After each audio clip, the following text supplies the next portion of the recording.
الحمد لله القديم الباري ثم الصلاة على المختار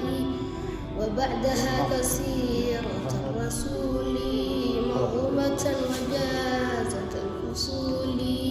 مولده في عاشر الفضيل ربيع الأول عام الفيل لكن المشهور ثاني عشره في يوم الاثنين طلوع فجره ووافق 20 من نيسان وقبله حين أبيه حانا وبعد عامين قد فاطمة جاءت به مطيق سليما حليمة لأمي وعادت به لأهلها كما أرادت فبعد عامين انشقاق بطنه وقيل بعد 4 من سنه وبعد 6 مع شهر جائي وفاة أمه على الأبواء وجدته للأب عبد المطلب بعد 8 مات من غير كذب لكن المشهور ثاني عشره في يوم الاثنين طلوع فجره ووافق 20 من نيسان وقبله حين أبيه حانا maanta waxaynu joognaa inaanu soo xidhno dowlada noo socotay intii Ramadaanka 20kii hore dowladaasi oo soo qowmaaday maca dacwa magaalada Wajaale dowladaasi oo ardayda ay ku qaadanayeen kutub kala duwan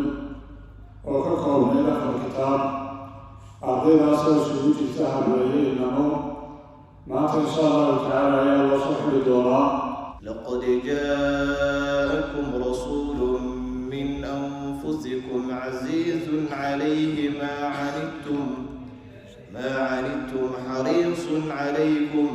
بالمؤمنين رؤوف رحيم وحالي المعصى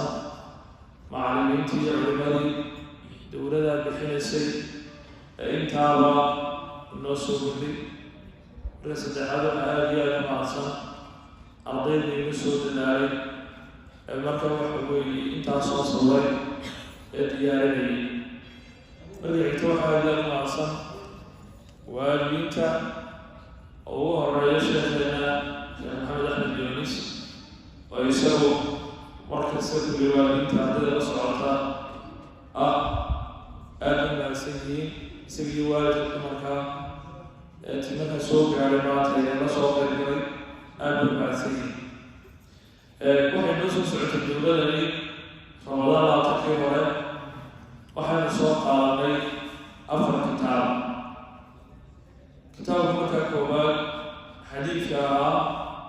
jawaab al-akhbaar al-calaamah as-sa'idi raxmatullaahi caleyh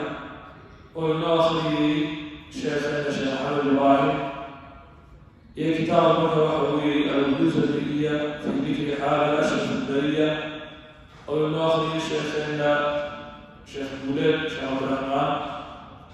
iyo taysiir wa axkaam tajwiid oo isagoo inoo akhriyey qaaligeena sheekh Maxamed Xasan Ciide iyo kitaabka caqiidada ee lagu akhriyey usuul sunna min Humaydi 4 kitaab ayay noogu soo dhamaaday dowladdu waxay gaar u ahayd ardayda gacanta dhigato oo keliya intii haleesha ayuunbaa imanaysay waxaan rajaynayaa insha Allahu tacaala in markaa dowlooyinka kale ardaydii kolay naga mashquulay ee iskuullada isaga soo dhaceen dowladu in insha Allahu tacaala ka faa'iidaysan doonaan kuwa kalenu qaban doono waynu wadi doonaa hadduu alla idhaahdo kolay waxaan u fadhinaa waa dalab cilmi iyo markaas waxa weeyaan xafladiisu meerista ama soo xidhintay dowladii markaas wax Ramadaanka ee loo qabanayay ardaydii markaas waxa weeyaan macahid dacwa runaantii waxaa muhiim ah qofku markuu طالب cilmi yahay dhowr sifo inuu ku tilmaamaado sifooyinkaasi waxaa ka mid ah ardayga looga baahan yahay asabr inuu qofku u adkaysto cilmiga dhigashadiisa oo ku sabro qofku waxa weeyaan daalka ka soo gaaraya cilmiga dhegeysigiisa uu ku sabro qofku socodka uu soo soconayo cilmiga uu ku sabro qofku dhibta ka soo gaaraysa mudaarasada iyo markaas waxa muraajacada casharka uu muraajacaynayo ee waqtiga ku bixinayo arrinka labaad ee looga baahan ardayga waxay tahay aljuhd inuu qofku markaas waxa muthaabara qofku inuu dadaal bixiyo cilmigu waxa uu ku jira waxyaalaha markaas waxa weeyaan qofku uu mulkiyo sida xoolaha oo kale ayuu ka mid yahay waxyaalaha qofku markaas waxa uu mulkiyo gacanta ku dhigayaan waxay u baahan yihiin in dadaal ku bixiyo marka cilmigu wuxuu u baahan yahay dadaal qofku inuu bixiyo oo uu dadaalo oo markaas waxa weeyaan waqti badan ku bixiyo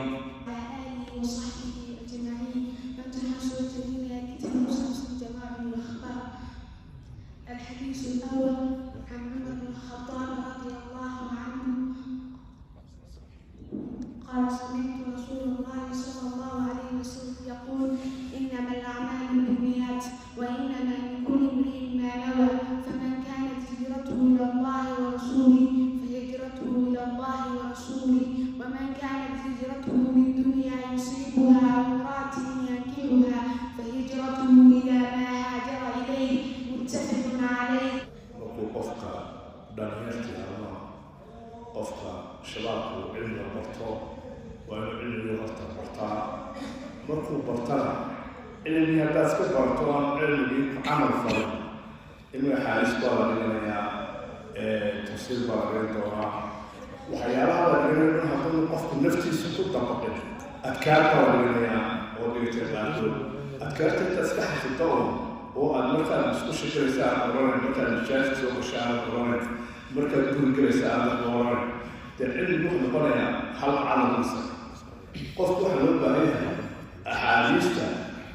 iyo adkaarta iyo cilmiguu bartay markuu barto inuu horta ku dhaqmayso فلما ولى قال النبي من صلى